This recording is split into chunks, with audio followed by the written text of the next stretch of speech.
Israel is on high alert after a top Hamas leader was assassinated in a powerful explosion in Beirut yesterday. That strike could lead to an all-out war along the border with Lebanon. Well, Palestinians are calling for revenge, and one analyst says the attack is a potential flashpoint in the war between Israel and Hamas. CBN's Julie Stahl brings us the story from Jerusalem. Israel has not taken responsibility for the death of Hamas deputy leader Saleh Arouri, who was killed with at least 5 other people in an explosion in a southern suburb of the Lebanese capital, Beirut, on Tuesday. Lebanese state-run national news agency blamed the explosion on an alleged Israeli drone strike. Israeli officials declined to comment on what was described on Israeli television as the most dramatic assassination in years. Arouri was one of the founders of Hamas's military wing, the Izzadin-al-Qassam Brigades. He had been operating out of Lebanon as a guest of Hezbollah. The IDF spokesman didn't mention the assassination, but said Israel's battle is against Hamas. The IDF is in a very high state of readiness in all arenas, in defense and offense. We are highly prepared for any scenario. The most important thing to say tonight is that we are focused and remain focused on fighting Hamas. Meanwhile, in Ramallah, in the West Bank, Palestinians took to the streets protesting the death of Arouri, demanding revenge and calling on Hezbollah to take action. Former Israeli intelligence officer and analyst Avi Melamed wrote that the attack does present a moment of shame for Hezbollah and a potential flashpoint in the war between Israel and Hamas. Hezbollah is known to have a far more extensive tunnel network than Hamas and has more missiles which can reach all of Israel. On a visit to troops in Gaza, Israeli Defense Minister Yoav Gallant said that without a clear victory, Israel will not be able to live in the Middle East. We must emerge victorious for 2 reasons. First, in order to exact a price and to ensure that anyone living near the Gaza Strip may do so safely. In addition, a scenario in which 1,500 people are killed or taken hostage must end with clear-cut deterrence and victory. Otherwise, we cannot live in the Middle East. As such, we are determined to achieve our goals.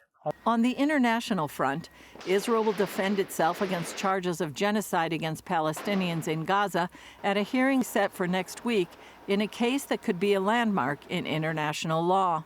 Another senior Hamas leader, Ismail Haniyeh, is praising South Africa for filing the complaint against Israel with the International Court of Justice.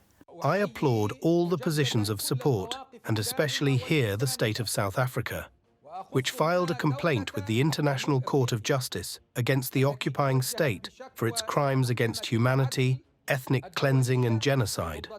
And we appreciate the political and legal importance of this lawsuit. South Africa charged that Israel is violating the 1948 United Nations Convention Against Genocide. While the Hamas rapist regime does everything to maximize civilian casualties with its despicable human shield strategy, Israel is employing measures unprecedented in the history of warfare to minimize civilian casualties. Government spokesman Elon Levy says South Africa is standing on the wrong side and supporting the Nazi-like massacre of Israelis by Hamas. The State of Israel will appear before the International Court of Justice at The Hague to dispel South Africa's absurd blood libel. The case could last for years. For now, Israel continues its military operations in Gaza along its northern border and for the return of its hostages. Julie Stahl, CBN News, Jerusalem. Well, once again, this is incredible doublespeak on the part of the international community. To accuse Israel of war crimes here is absolutely absurd. They were the one who were the victim of the attack on October 7th. And we all need to keep in mind there are still hostages, Israeli citizens being held hostage by Hamas. Hamas is a terrorist group. They can't expect to have shelter in any nation. And they're also the government of Gaza. Until that changes, until the hostages are released, Israel has to use any means necessary in order to get them back. The international community should absolutely recognize that.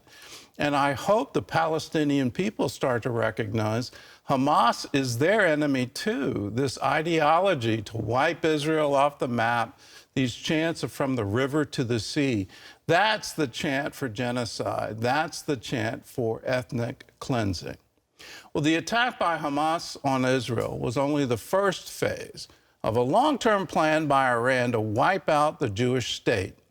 Iranian leaders believe Israel must be eliminated before the return of an Islamic figure known as the Mahdi.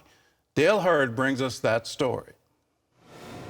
Iran has been indoctrinating its fighters throughout the Middle East in the belief that Israel is the biggest obstacle to the return of the Mahdi, and that there must be an apocalyptic war that destroys both Israel and Jews around the world. Islamic expert Raymond Ibrahim. So the Mahdi, as an English speaker would pronounce it, it's really Mahdi, which basically means guided. So he's the guided one, or in Islamic understanding, he's the rightly guided one. And he takes on different guises depending on which sect of Islam you ask, Sunni or Shia.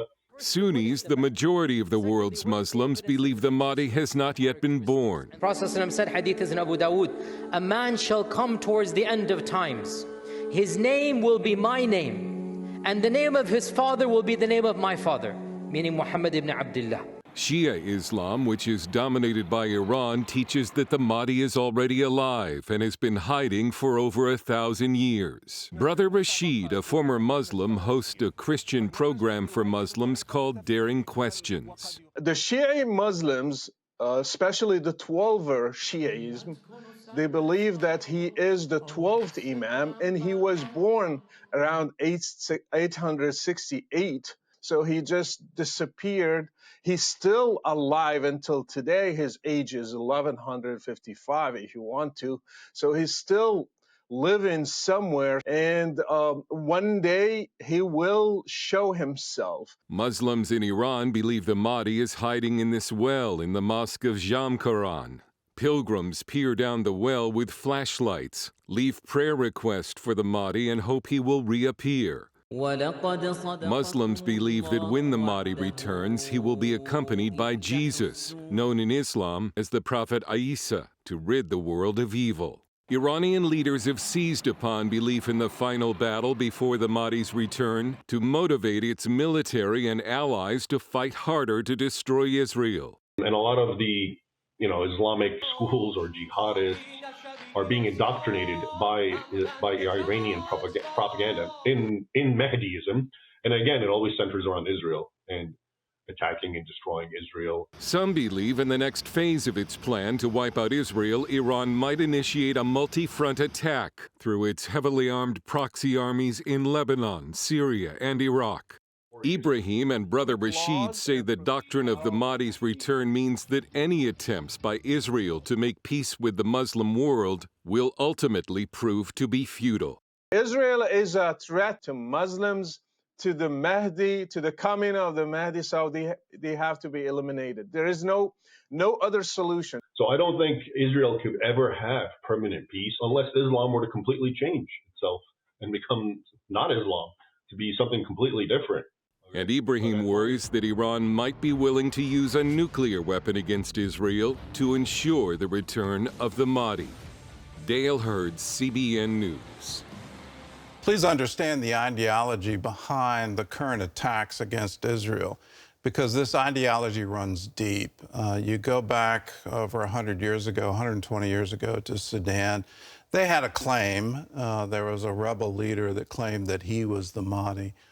And they were successful against the Brits. They defeated an army, British army in Khartoum, put the general's head on a stake and put it on the city wall.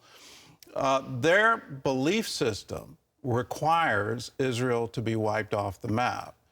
And it's being set up that there will be a battle for Jerusalem. And when you come at that kind of prediction from the Islamic side, and match it up to what the Bible says, when the armies gather in the Valley of Megiddo, what they're doing is preparing for a final assault on the city of Jerusalem.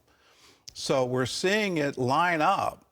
Iran, Turkey, Russia, seemingly aligning right now against Israel. Is this the time of it? No, I don't believe that.